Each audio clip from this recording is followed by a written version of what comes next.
Buenas noches, compañeros de la sección C. Les decía a los compañeros de la otra sección que hoy en la tarde recibí un mensaje del coordinador del noveno semestre en el que nos indicaba a los catedráticos que no debíamos de suspender ninguna clase en el periodo de exámenes. Eh, yo en la última clase les dije que no iba a dar clases con la base de que ustedes tuvieran tiempo para estudiar para los exámenes. Sin embargo, donde manda capitán no manda marinero y por eso los convoqué de nuevo para recibir clases hoy y el miércoles. La otra semana, como se examina lunes y miércoles, ahí sí no puedo dar clases. Eh, la, otra, la otra cuestión es que no puedo, no es que no pueda, pero creo que no es prudente que me ponga a hablar de un nuevo tema del programa cuando no va a ser objeto de examen. O sea, lo que vamos a evaluar ya lo platicamos. Entonces no creo conveniente ponernos a hablar de un tema que no va a ser evaluado y que por el tiempo que va a transcurrir va a haber que repetirlo para que pueda agarrar el hilo de lo que estamos hablando y que es lo más importante, la teoría general de la tributación. Por ese motivo, lo que decidí fue que el día de hoy voy a hablar algunas cuestiones de la SAT, cosas que sucedieron en el pasado y conforme a la ley, cómo está la situación, cómo fue que se creó originalmente la SAT. Y el próximo miércoles, pues hablar algo del Banco Guatemala. Tal vez hoy sí nos vamos a tardar un poco más, pero el miércoles sí les ofrezco menos tiempo para que puedan tener tiempo para estudiar. Bueno, les quiero contar que la SAT, que fue creada en 1998, vino a mediados de año, vino a sustituir a la Dirección General de Rentas Internas y la Dirección General de Aduanas. Y la razón es porque ya había demasiada comisión de actos delictivos y no los podían controlar. Ya para ese entonces el Banco Mundial había creado una SAT en el Perú. Desde luego cuando digo había creado es por el financiamiento para poder crearla del Estado. Y entonces aquí en Guatemala, que la recaudación se estaba cayendo por estos mismos problemas de los delitos que se estaban cometiendo, pues el Banco Mundial, igual que otros órganos preocupados, órganos de crédito preocupados, porque al caerse la recaudación se pone en peligro el pago de la deuda externa. Entonces entraron en un arreglo con el presidente de la República, el Arzú, presidente Arzú, para crear aquí en Guatemala una administración tributaria diferente a la que está existiendo, a la que existía y también diferente a la del Perú. ¿Por qué? Porque la del Perú no tiene tanta independencia como la que se creó aquí en Guatemala. Igual que en México existe una SAT, pero es una SAT que está dentro del Ejecutivo, o sea, no tiene la independencia de la que vamos a hablar aquí, o que ustedes ya leyeron la ley de la SAT. Y es que dice en su artículo primero que es una entidad descentralizada. Le da a esa institución una autonomía totalmente de descentralización desde el nuevo momento en que dice que tiene autonomía funcional, económica, financiera, técnica y administrativa.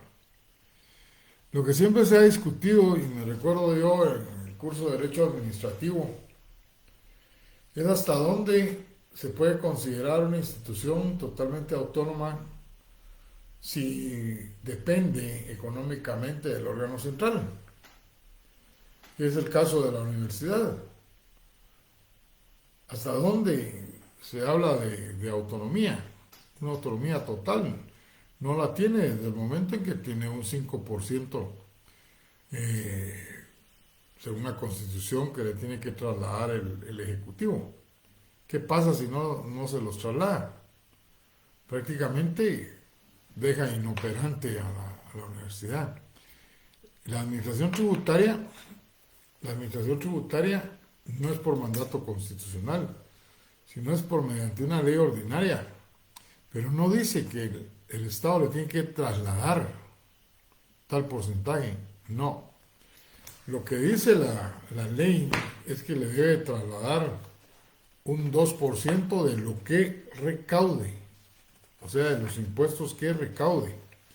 No es que le esté trasladando solo por trasladarle una determinada cantidad de dinero, sino que por mandato legal, una ley ordinaria, estableció que la administración tributaria va a percibir un 2% de lo que recaude. O sea que entre más recaudación tenga la SAT, más dinero va a percibir para fortalecerse. Y eso lo encuentran ustedes en el artículo 33, sobre el 2% del total de los tributos internos y el comercio exterior. Y ahí le señala otras formas de obtener recursos que tiene la SAT. Pero siguiendo con esto de la autonomía, pues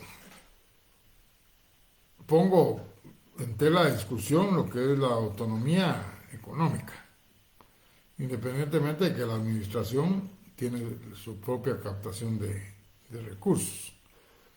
Un ejemplo, los traspasos de vehículos. Otro ejemplo, todo lo referente al registro fiscal de vehículos, entre otros. Dice que también tiene su propio patrimonio, sus recursos propios. En ese artículo que les acabo de mencionar está todas las formas que tiene la administración tributaria de captar sus recursos. Originalmente la administración tributaria funcionaba en el Ministerio de Finanzas Públicas. En uno de los artículos de las disposiciones transitorias se señaló que se estableció que todos los bienes que pertenecían a la administración tributaria, o sea, Dirección General de Rentas Internas y Dirección General de Aduanas, debían de pasar a la administración tributaria. Eso se cumplió en parte. El Estado no le trasladó todo a la administración tributaria. Así que podemos decir que ha sido incumplido en algunos aspectos. Salió de finanzas la administración tributaria hasta que compró el edificio donde actualmente opera y el edificio que está a la par. El inmueble que está a la par, ese inmueble que está a la par, se suponía, y así lo autorizó el director en aquella época, que se compraba para hacer una nueva torre, para que no anduviera la SAT pagando arrendamientos. Son millones de quetzales los que paga al año por concepto de arrendamientos. Si se hubiese creado ese edificio cuando ya estaban los planos autorizados, las licencias, todo. Pero con esos cambios que se dan en la administración, el nuevo superintendente ya no lo quiso hacer para no meterse en problemas, dijo. Y como en ese tiempo el superintendente tenía el apoyo del presidente, pues sencillamente ya no se hizo y por eso sigue siendo un parqueo.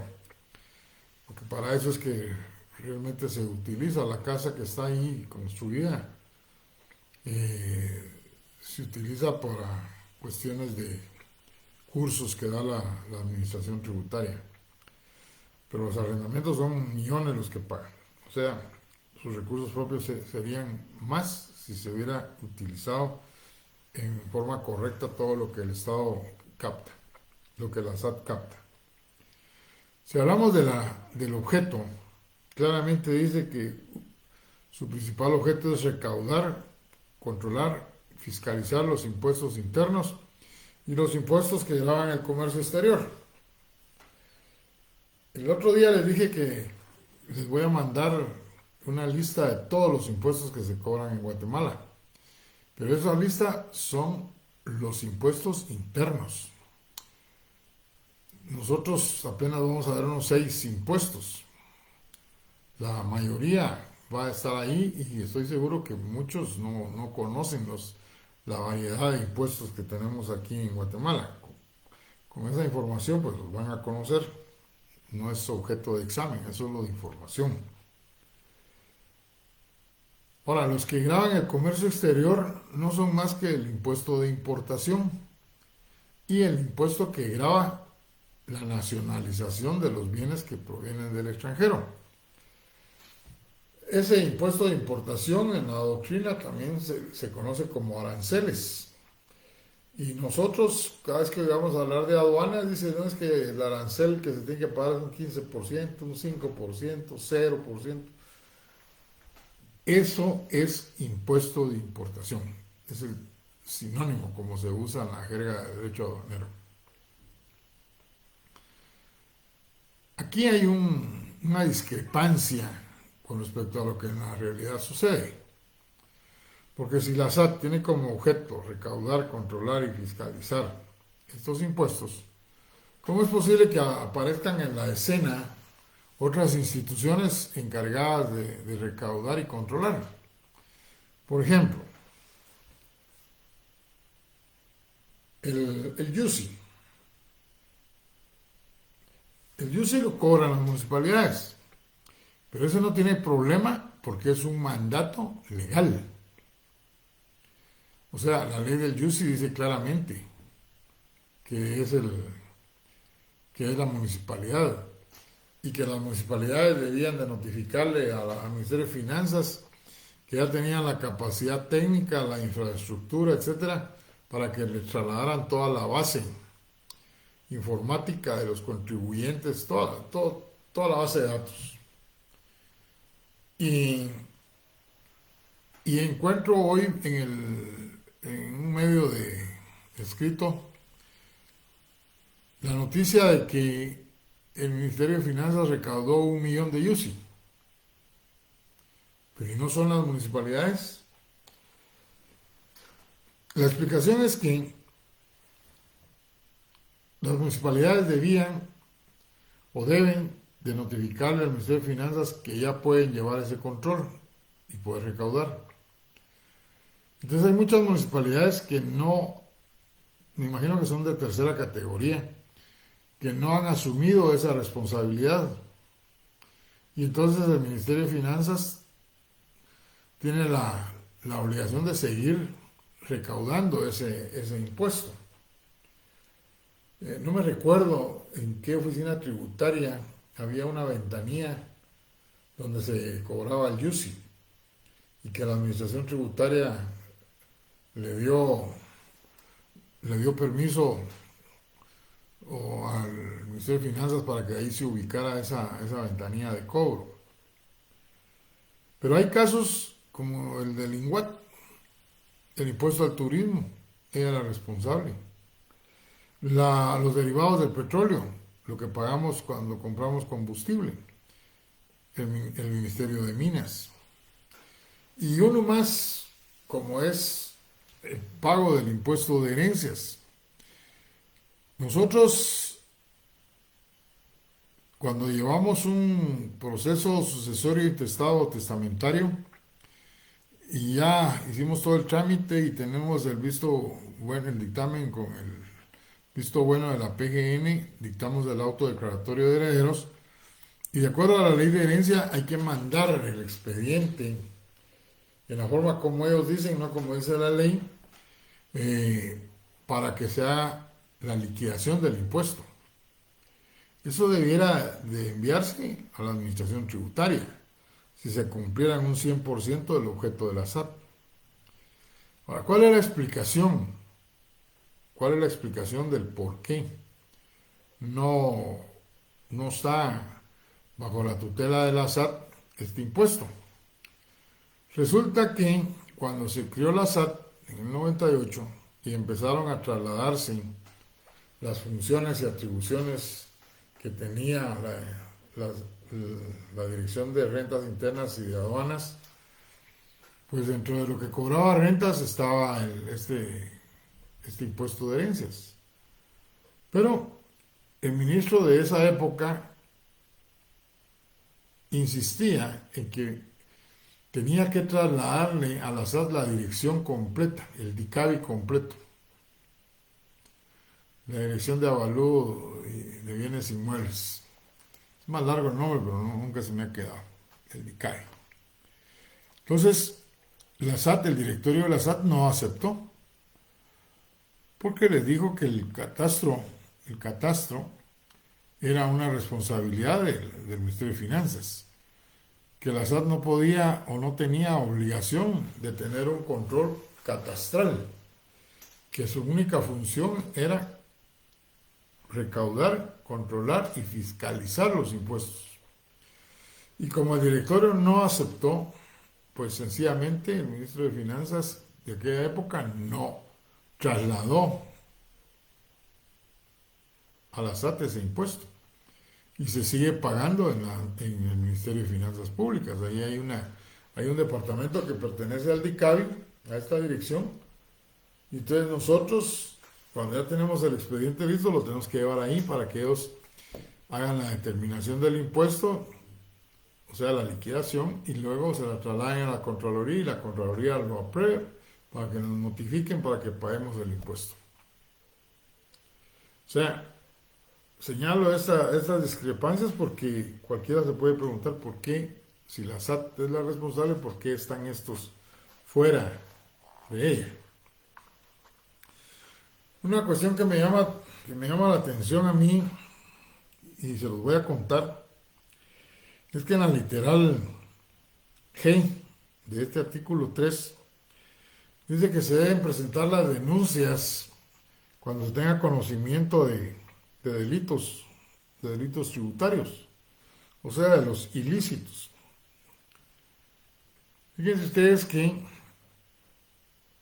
al principio los fiscalizadores, cuando estaban revisando, fiscalizando las cuentas de los contribuyentes, encontraban la comisión de ilícitos, como por ejemplo las facturas falsas. En aquel tiempo eso era algo normal que existieran en los malos guatemaltecos la utilización de facturas falsas. Las imprentas que se las facilitaban y la gente que las compraba. Pero el fiscalizador, el auditor nombrado, no presentaba la denuncia.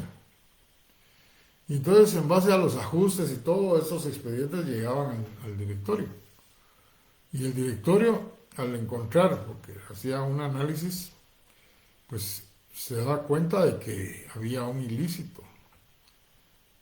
Y la pregunta era por qué el que conoció de primera mano no planteó la denuncia. Pues desde ahí, en esas épocas, el directorio ordenó a la Intendencia de Fiscalización que los fiscalizadores debían de cumplir con la ley y presentar las denuncias que correspondían. Una situación que se daba en el pasado, en la administración tributaria, es que el directorio no es así como ustedes lo están leyendo en esta nueva ley. Los órganos de la administración tributaria en su orden jerárquico son el directorio, el superintendente y las intendencias. El presidente del directorio es el ministro de Finanzas y su suplente es el viceministro que él nombre. Los miembros del directorio en la ley original eran 4 y 4 suplentes. Y el secretario de ese directorio siempre ha sido el superintendente, quien actúa con voz pero sin voto. O sea, para votar siempre habían 5 votos, los 4 directores y el ministro. Estos miembros del directorio, dentro de una de sus facultades, era que tenían que resolver los recursos de revocatoria y reposición que se interponían en contra de la administración tributaria, tanto en cuestiones administrativas como en cuestiones tributarias. En otras palabras, el directorio le revisaba su actuación a la administración tributaria. Todos los ajustes que se presentaban y los contribuyentes no estaban de acuerdo, pues se los presentaban sus recursos de revocatoria y el directorio los tenía que conocer.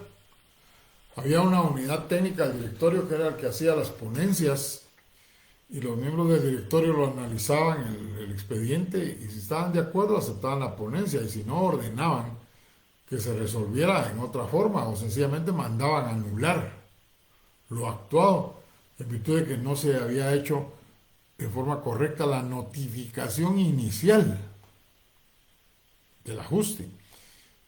Y entonces, muchos casos decía la administración, pero no podemos hacer eso porque si se anula todo lo actuado y se le presenta, se le notifica en la actualidad, eso ya está prescrito. Pues ese no era el problema del directorio. El directorio fue creado para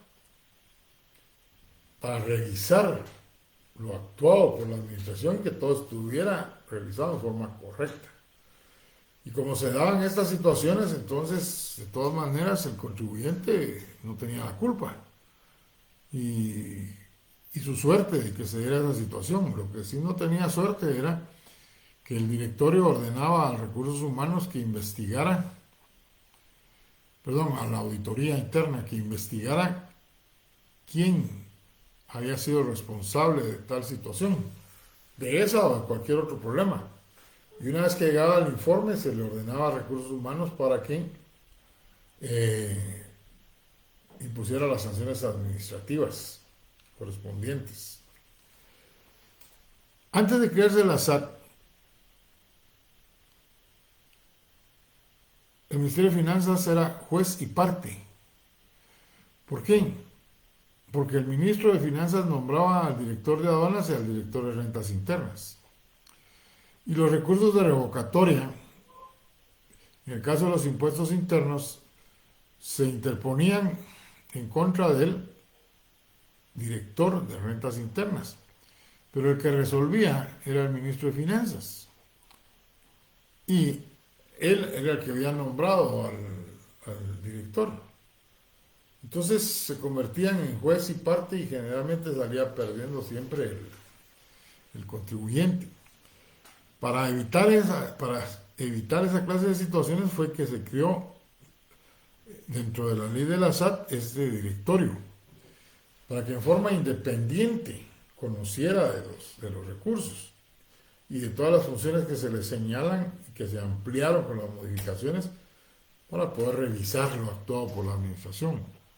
¿Por qué? Porque los 4 miembros del directorio no eran personas que estuvieran de planta, sino que únicamente percibían dietas.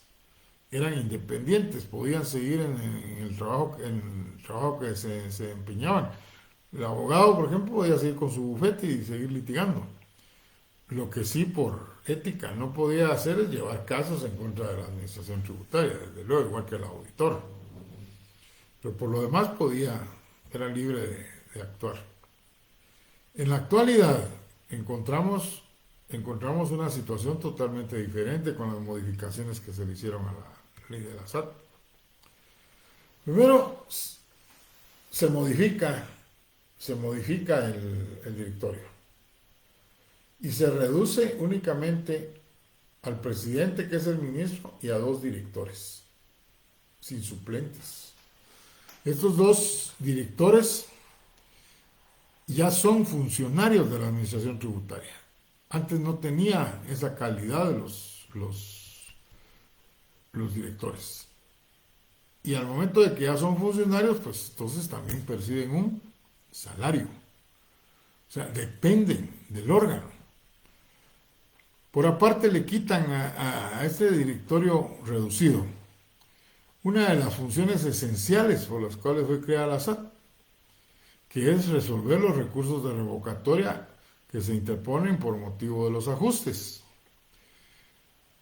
Y se crea, según esta ley, un tribunal administrativo, tributario y aduanero, conformado por 10 personas, 10 profesionales, y se nombran a 5 para conocer de determinados casos, o sea, una agenda de casos. 10 casos se nombran a 5 y así se van rotando. Pero estos miembros del Tribunal Administrativo y Tributario Aduanero son también funcionarios de la Administración Tributaria. También perciben salario. Entonces lo que se ha dado con esas modificaciones a la ley de la SAT es un retroceso. Porque ahora estamos hablando de que son jueces y partes a la vez. Son funcionarios de la Intendencia de Fiscalización y Empleo los que ajustan, hacen fiscalizaciones, y son funcionarios de la Administración Tributaria los que resuelven los recursos de revocatoria. ¿Hasta dónde? Esa es la pregunta. ¿Hasta dónde tienen libertad total para juzgar a sus propios compañeros? ¿O siguen dejando que sea el órgano jurisdiccional que dirima si tiene razón o no el contribuyente? Ese es el problema de ser juez y parte. Bueno, en la actualidad se dividió también la función del superintendente. El superintendente, entre otras cosas, ahora debe resolver los recursos de reposición cuando son resoluciones originarias, o sea, que nacen en su actuar. Pero también debe resolver los recursos de revocatoria que se interponen contra cualquiera de las intendencias o gerencias, pero en asuntos eminentemente administrativos. Y los plazos que se van a dar serán los que están contenidos en la ley de lo contencioso administrativo. Mientras que el Tribunal Administrativo Tributario Aduanero se va a regir por lo que dice el Código Tributario con respecto a los plazos iniciales y lo de la fase previa. Así que ahí tienen ustedes otra modificación. Le ordenan, además, dentro de eso del objeto, en el último párrafo, que debe la SAT crear unidades específicas de inspección, investigación y verificación, pero que no sean parte de ninguna de las intendencias, o sea, dependiendo directamente del superintendente. Había un caso, y está aquí en este artículo 4, de que no es delegable la función de fiscalización. Eso es una actividad, una función exclusiva de la Superintendencia de Administración Tributaria.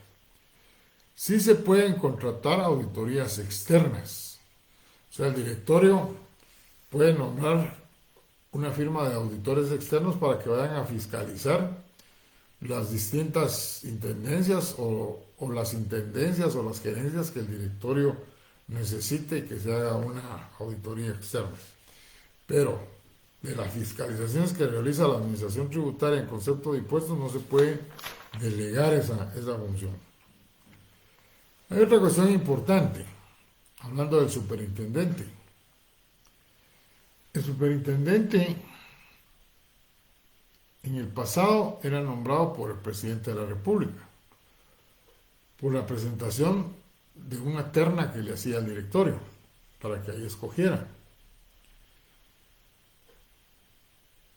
Entonces, como el presidente era el que nombraba al superintendente, se daba cuenta que de acuerdo a la ley él lo nombró y también él lo podía remover. Entonces existía cierta dependencia del superintendente con el presidente, porque sabía que el único que lo podía remover era él y no los miembros del directorio. Entonces muchas veces tomaba el superintendente decisiones de común acuerdo con el presidente y el directorio solo se enteraba posteriormente. Esto provocó muchos problemas con distintos superintendentes y con el directorio. Esta situación se resuelve con las modificaciones que se hicieron a la ley, porque ahora es el directorio el que nombra y puede remover al superintendente. Una de las causales de remoción es que no llegue a las metas. Hoy estaba oyendo yo unos comentarios en una radio respecto a esto precisamente de la SAT sobre las metas de recaudación para este año. Si el año pasado, con pitos y tambores, anunció la SAT que había sobrepasado la meta en tantos millones, si mal no recuerdo 12 millones, dicen estas personas, ¿por qué razón, si superaron la meta del año pasado, por qué no se puso este año para la meta de este año lo que se recaudó el año pasado? ¿Por qué se redujo? Si ya saben que pueden llegar a esa meta. Bueno, aquí hay muchas cuestiones, no voy a repetir lo que ellos dijeron, pero sí hay muchas situaciones cuestionables. Una podría ser, bueno, no pongamos esa meta porque si no las llegamos este año, es causal para que despidan al superintendente. Vamos a llegar, pero por cualquier circunstancia no lleguemos, mejor dejémoslas más abajo. Y la realidad es que el crecimiento vegetativo de los impuestos se sabe que siempre van a superar los ingresos del año anterior. Entonces, eso no estuvo bien. Pero ya está hecho, ya está firmado el convenio. Y lo que sí es cierto es que ahora el superintendente pues tiene que rendir más cuentas al directorio. También es así que se incluyó dentro de sus obligaciones que al finalizar el año tiene que hacer un informe de lo actuado durante el año. Imagino que las cosas más importantes, ¿verdad? La otra cuestión es que también los intendentes eran nombrados por el superintendente. Y entonces en aduanas se daba mucho el problema de que por influencia del presidente se nombraba como intendente de aduanas el que en el otro lado se decidía. Y como era el superintendente el que tenía que nombrar y no participaba en lo absoluto porque no estaba dentro de sus funciones lo de las intendencias, entonces muchas veces por compadrazgo nombraron ahí intendentes de aduanas. Y ya vieron los problemas que genera. Ahí tienen el problema de la línea que todavía está vigente. En la actualidad, los intendentes son nombrados por el superintendente, pero el directorio tiene que dar la no objeción. En otras palabras, tienen que aprobarlos para que puedan ser nombrados. Igual que los de la auditoría interna y los de investigaciones internas. Eso le da mucho más transparencia a la actividad. Lo mismo que los miembros del Tribunal Administrativo Tributario Aduanero, es el directorio el que los nombra, no es el superintendente. Los nombra y los puede remover.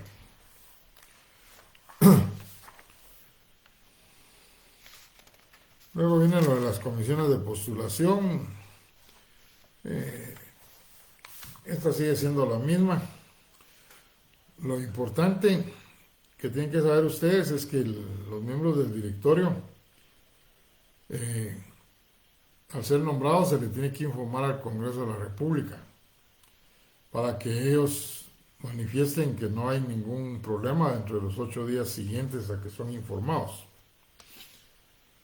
Y si no hay ninguna objeción por parte del Congreso, entonces pueden asumir plenamente sus funciones.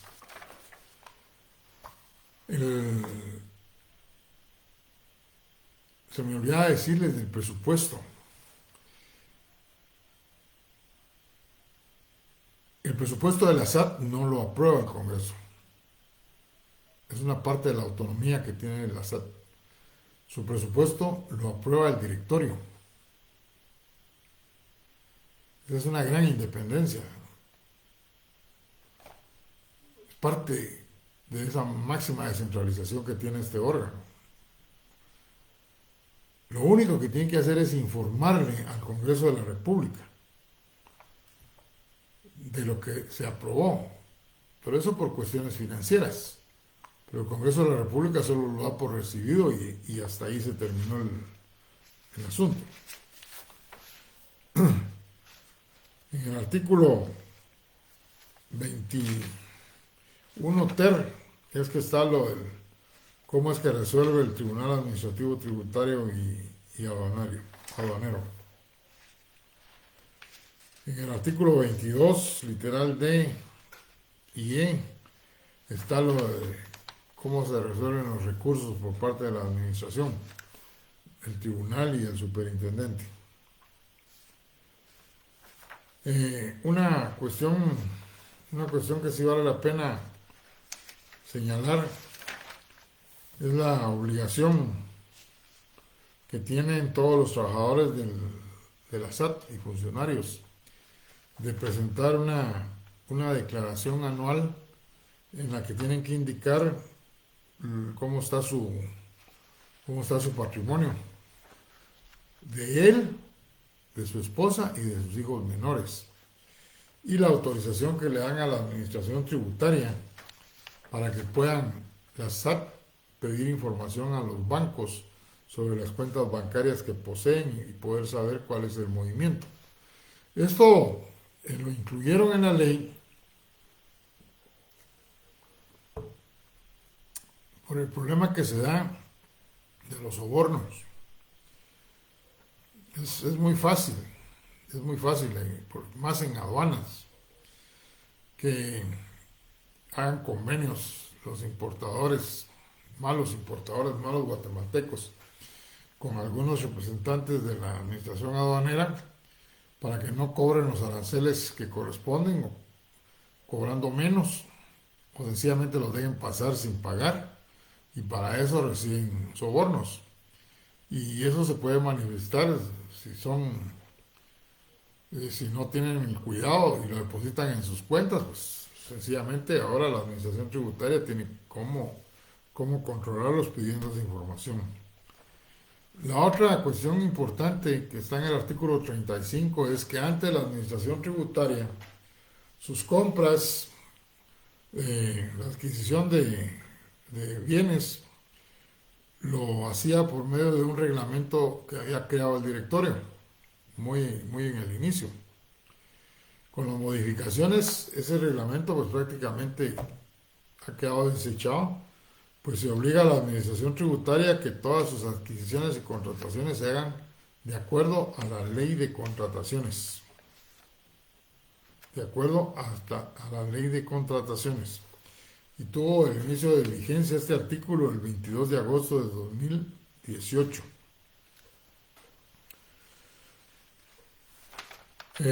Además, se da un contrato con los bancos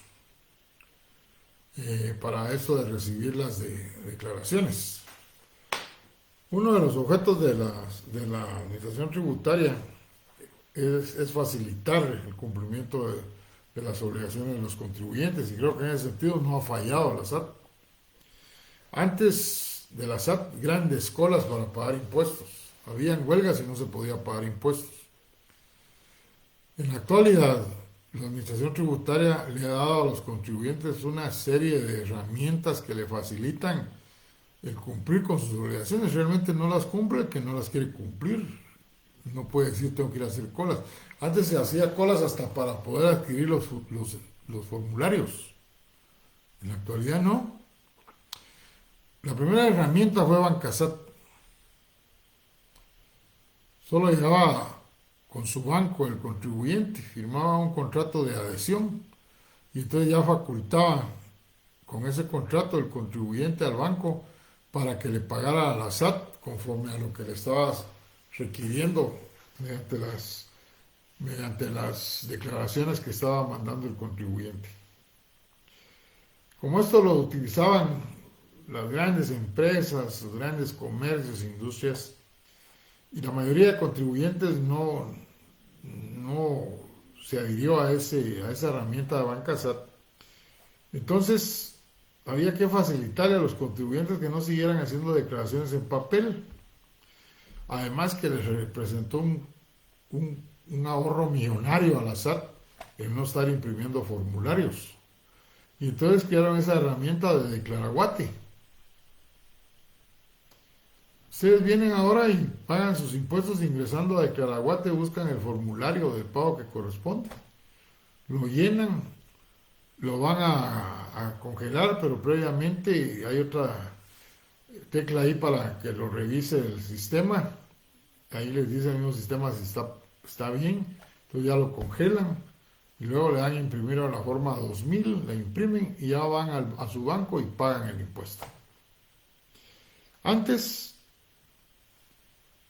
se tenía que llevar al banco la declaración aunque fuera a cero, y el banco estaba pagando miles de quetzales a los bancos del sistema por declaraciones a cero, porque el hecho de que los bancos reciban las declaraciones y paguen en los bancos, esto es un trabajo que la SAT le paga a los bancos por declaración recibida.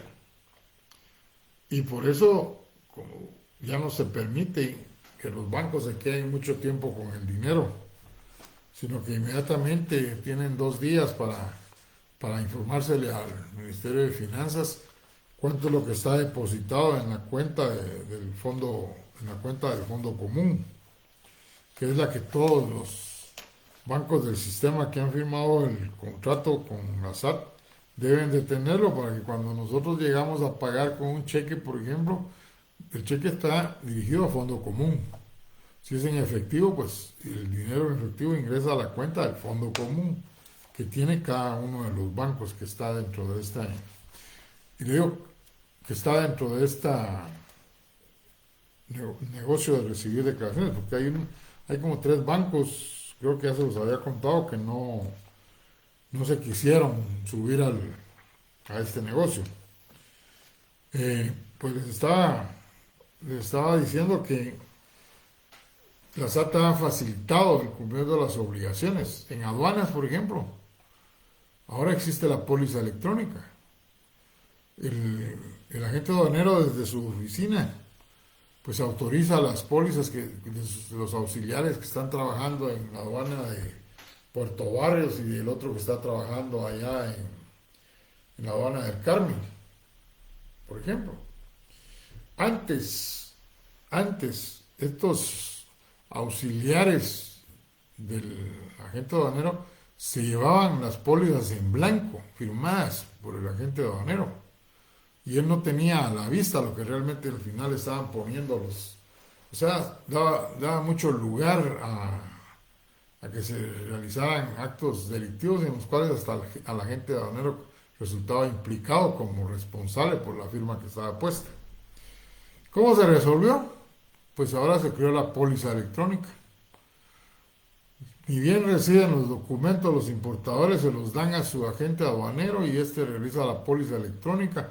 Incluso puede mandarla antes para que la revise el servicio aduanero. O sea, él está consciente de lo que está firmando. Los otros son encargados nada más del trámite. Y así podemos hablar de otros beneficios que se le han dado a los contribuyentes para facilitarles el cumplimiento de las obligaciones tributarias. Esto de la declaración patrimonial lo pueden encontrar en el artículo 42.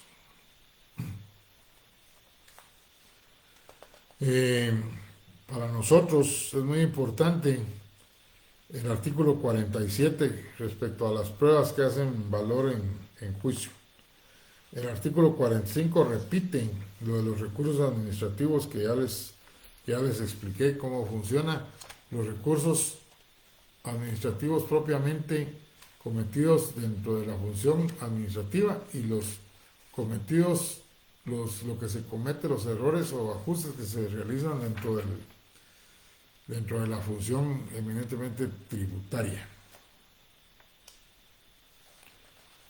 Bueno, esto es lo que podemos hablar en así términos muy generales de la ley de la SAT. Espero haber ampliado un poco las dudas para los que ya leyeron. Dice un compañera, Merlin Ramírez, que si el material de estudio es el que está aquí en esta página, sí. Eso es, y es lo que hemos visto. Benjamín dice que la inflación hizo crecer la recaudación. No es que haya tenido una mejor actividad la administración tributaria, la que nos quiere decir.